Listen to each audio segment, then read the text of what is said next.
The shuttle pod glided through the towering crystalline spires of the alien city, a silent silver leaf on a river of air. Inside, the human boy sat very still, his hands folded in his lap. His name was Leo, and he was a guest, one of a handful of humans permitted to visit the homeworld of the Alari. Next to him, her long-fingered hands resting gracefully, was his friend. Her name was Kyla. Her skin held a faint, natural luminescence, like moonlight on mother of pearl, and her large, violet eyes watched the city with a quiet pride. "It is very different from your home," she said. Her voice a soft chime. Leo nodded, looking out at structures that seemed grown rather than built. "It's beautiful, but it doesn't feel solid. For us, it is solid enough." Kayla gave a gentle, chiming laugh. "Today, I show you the Grove of Echoes. It is a quiet place, a good place."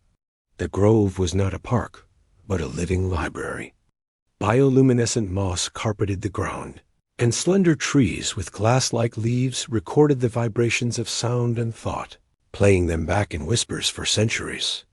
As they walked, the air hummed with the soft echoes of ancient conversations and forgotten songs. Their peace was shattered by a sharp, guttural sound. From behind a pulsing gata tree, 3 figures emerged. They were Alari, but unlike any Leo had seen. Their luminous skin was dull, etched with harsh, dark tattoos, and their eyes held none of Kayla's gentle curiosity, only a cold, predatory hunger. Outsiders, those who rejected the harmony of their world. The leader took a step forward, his gaze locked on Kala's slender throat, where a delicate amulet of ancestral crystal hung. "The songstone of a first daughter," he hissed. "It should not be worn as a pretty trinket by a child who lectures about peace. It holds power. Give it." Kayla stood tall, though Leo saw the tremor in her hands. "It is mine by right. Its power is memory, not force. You would not know what to do with it." The outsider snarled and lunged. His companions spread out, blocking any escape. Leo acted without thought. He was small for his age, and fragile by Alari standards, but he moved. He stepped between the outsider and Kayla.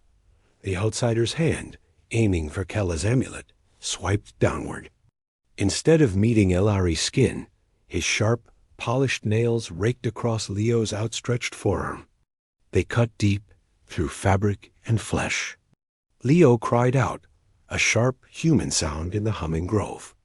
Blood, a shocking, vibrant red against the pale moss, welled up and began to drip. The outsider recoiled as if scalded, staring at the crimson liquid with disgust. "Foolish soft thing. Your blood pollutes the grove." Kayla screamed, a sound of pure fear and fury. The outsiders, perhaps unnerved by the violence, the foreign blood, or the rising noise, snatched at her amulet. The chain broke, and they fled into the shimmering maze of trees, leaving silence behind. Leo clutched his arm, pain radiating up to his shoulder. He felt dizzy. Kayla was at his side, her hands fluttering over the wound. "You are hurt. For me, this is a debt." "It's okay," Leo gritted out. "Just a cut." But it was not just a cut.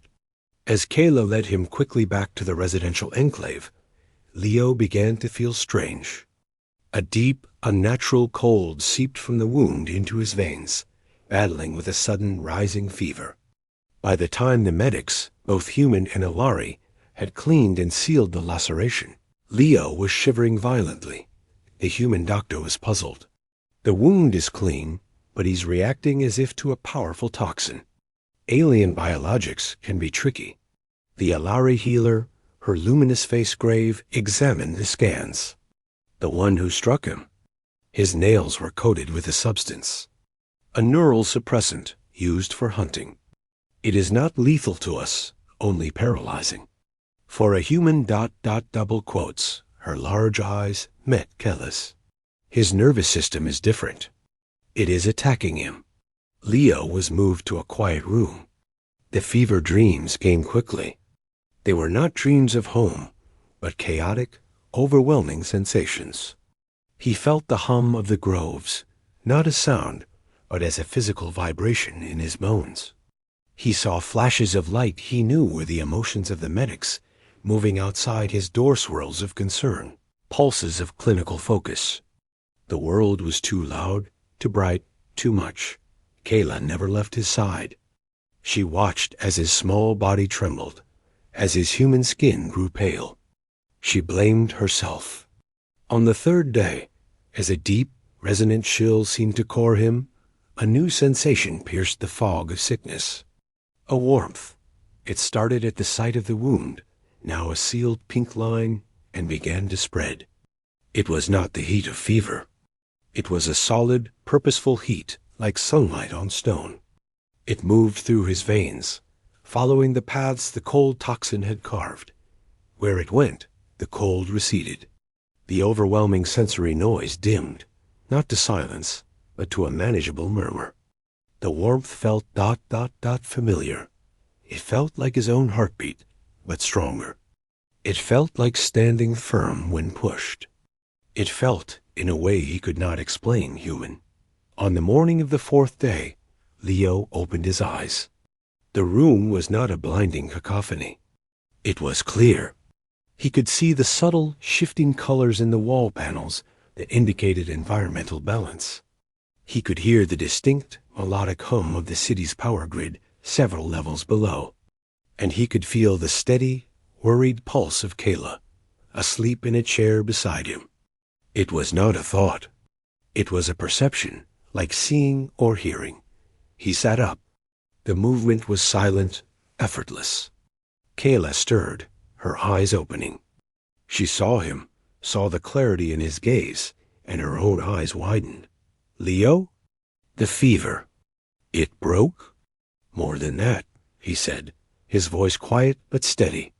Something woke up. The door hissed open, and the lead outsider from the grove stepped in, flanked by two others. They had come for Kayla, knowing her patterns of grief. They froze, seeing Leo awake, standing. The leader's lip curled. The soft thing is up. Move him aside. The daughter comes with us.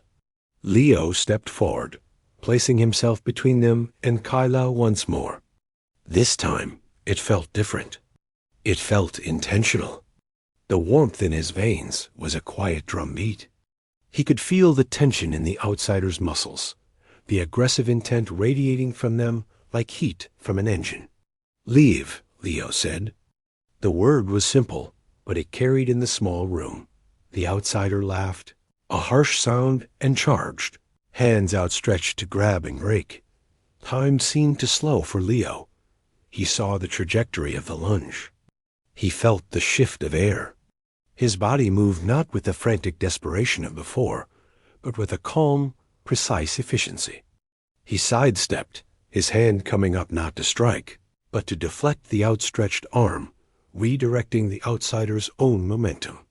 The alien stumbled past, crashing into a medical console with a shocked grunt. The other two stared. Human children were weak, slow. This was wrong.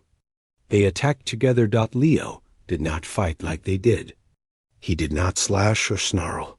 He flowed. He used their strength against them.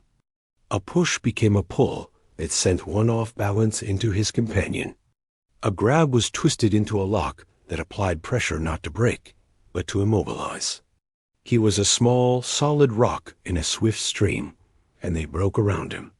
He felt every intention, sensed every shift of weight before it happened.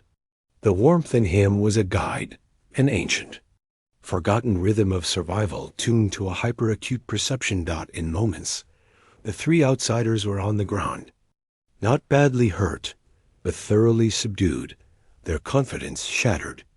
They looked at the human boy not with anger, but with a kind of terrified awe. The door opened again, and security forces poured in, followed by the stunned medics. They took in the scene, the disarmed outsiders. The undisturbed room, Kyla standing unharmed, and Leo breathing steadily, his hands now loose at his sides. Later, in a quiet observation chamber, the Alari elder and the human ambassador watched the medical scans. The data spiraled in the air between them. The neurotoxin, the elder said, her chime voice full of wonder. It did not poison him. It acted as a catalyst. It targeted his latent neural pathways. But instead of suppressing them, it somehow activated them. The human ambassador leaned forward. Activated them to what end?